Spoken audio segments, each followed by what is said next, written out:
Pourquoi ce caractère totalitaire ? Eh bien tout simplement parce que ces textes parlent d'une éducation sexuelle obligatoire, sans clause d'exception. Justement l'adulte qui projette sa propre sexualité sur un enfant en estimant que l'enfant aurait une sexualité en miniature.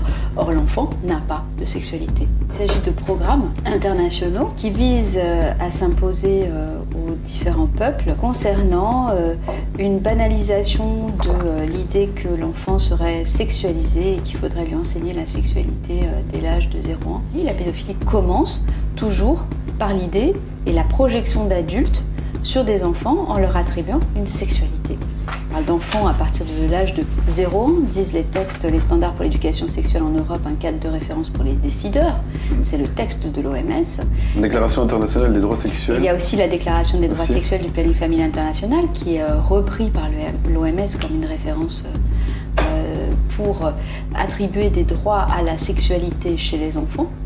Deuxièmement, il y a aussi dans ces textes quelque chose de très curieux qui s'appelle l'obligation de satisfaction des États, c'est-à-dire que les États doivent se soumettre à l'OMS et dans ces textes il est question de développer le potentiel sexuel de l'enfant. Donc c'est quand même clairement affirmé et il est clairement écrit dans les textes de l'OMS qu'il s'agit de libérer l'enfant des déterminants sociaux et culturels.